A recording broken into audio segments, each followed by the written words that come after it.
নমস্কার।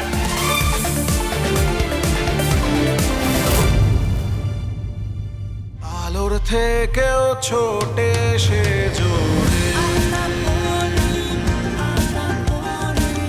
হাওয়ার থেকেও ওড়ে সে জোরে আলতা ভরি যায় উড়ে উড়ে আলতা ভরি যায় উড়ে উড়ে।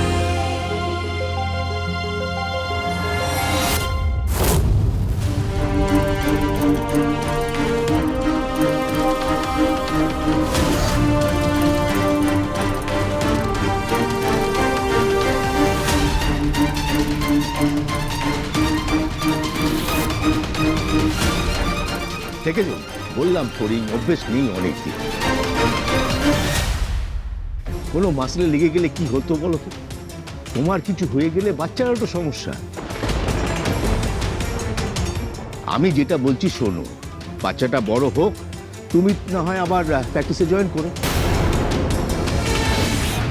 আপাতত আমি লেটার লিখে দিচ্ছি যে তুমি এবার খেলবে না। না না স্যার, আমি পারবো, আমার কথাটা একবার বিশ্বাস করুন। আপনি দেখুন, আমি আরেকবার করছি, আপনি দেখুন আমি পারবো। সব শুনেছি, নিজের চোখে দেখেওছি। আমার কথা বিশ্বাস না হয় তুমি কোচদের জিজ্ঞাসা করো। আমার তো একেবারেই মনে হচ্ছে না আলতা ফড়িং খেলতে পারবে বলে। ও তো একেবারেই প্রিপেয়ার্ড নয়। ম্যাডাম ম্যাডাম, হাতে তো এখনো সময় আছে। মাত্র 10 দিনেই কেউ ইন্টারন্যাশনাল খেলার জন্য প্রিপেয়ার্ড হতে পারে না। আর তাছাড়া ওর স্ট্যামিনা এখন যে জায়গায় দাঁড়িয়েছে, ও যদি ইন্টারন্যাশনাল খেলতে নামে তাহলে লোকে হাসাহাসি ছাড়া আর কিছু করবে। বুঝলে ফড়িং, আমরা তোমার খারাপ চাইছি না। তুমি টেনশন করো, বাড়ি যাও, রেস্ট নাও, প্রিপেয়ার ইয়োরসেলফ। পরের বছর তুমি পারোর মতো আবার খেলতে পারবে। ভালো থেকো, দেখা হবে।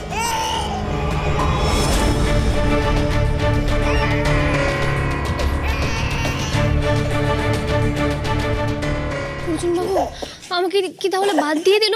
তোরা তো আমার কথা শুনলই না। এখনো সময় আছে।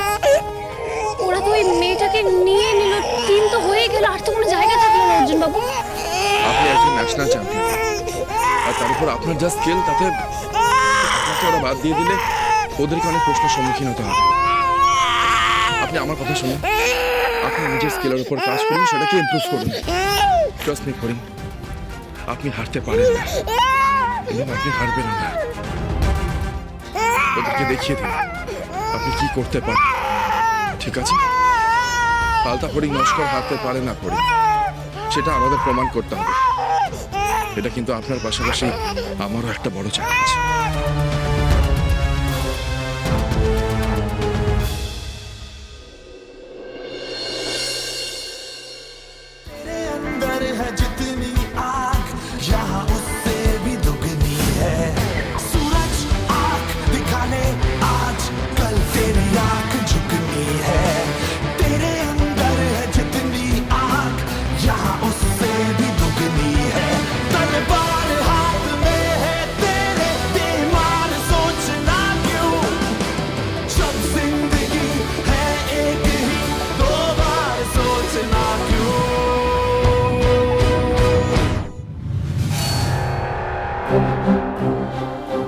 চিন্তা করবেন না, কনসেন্ট্রেট করো। 2.5 কেজির মতো ওজন বেশি আছে, সেটা কিন্তু এই কদিনে কমিয়ে নিতে হবে। ওকে?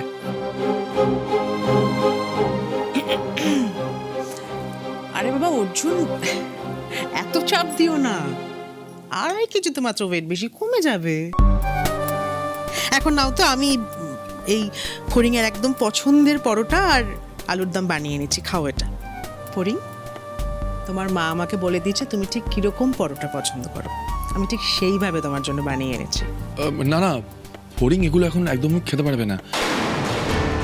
ও এমনিতেই একটু ওভারওয়েট আছে, ওকে এখন স্ট্রিক্ট ডায়েট মেনটেন করতে হবে। এগুলো ওকে দেওয়া যাবে না, আই এম ভেরি সরি। আরে বাবা অর্জুন, ডায়েট মন থেকে না করলে সেটা কাজে দেয় না, জানো তো এটা।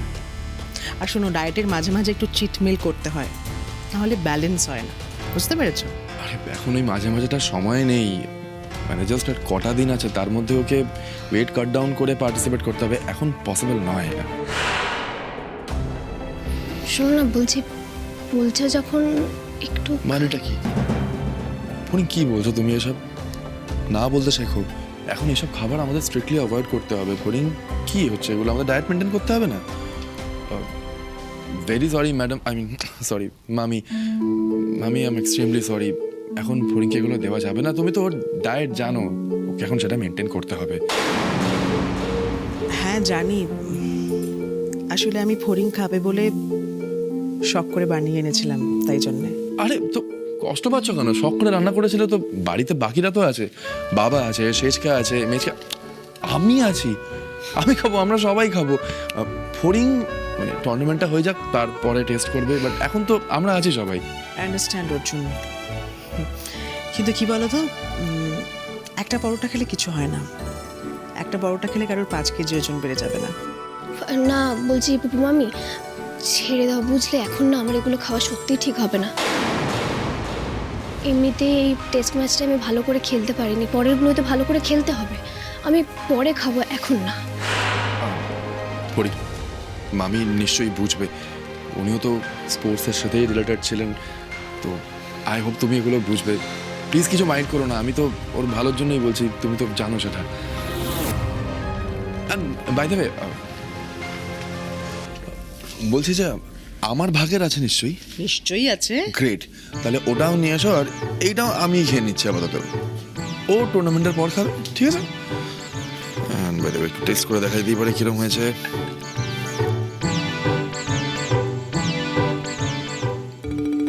It's too good. Seriously, Fording. Seriously, Fording, it's too good. একটু ভেরি সরি, এখন দেওয়া যাবে না, টুর্নামেন্টটা হয়ে যাক তারপর, প্রমিস। কি আর করা যাবে ফড়িং, অর্জুন যখন অ্যালাউ করলো না তখন পরে কখনো। একদম।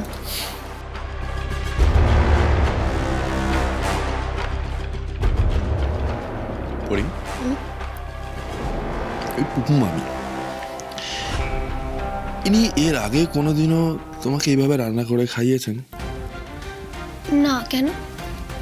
না না, মানে হঠাৎ করে উনি এই বাড়িতে চলে এলেন, তারপরে দিন রাত এই বাড়ি রান্না করে বসে রান্না করছেন, এটা একটু উইয়ার্ড না?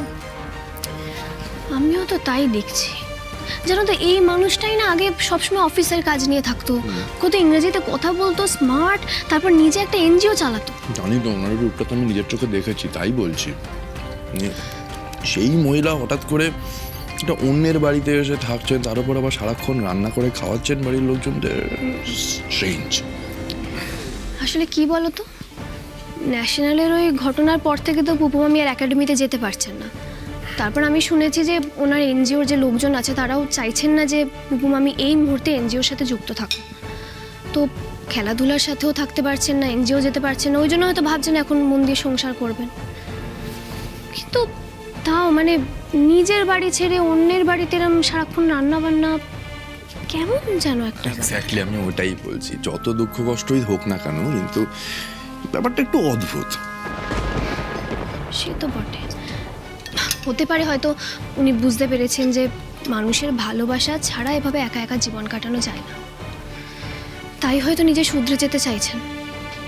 তবে পুপু মামি নিজেকে এমনভাবে বিষিয়ে দিয়েছিল না, এখন কেউই ওনাকে আর সহজভাবে নিতে পারে না।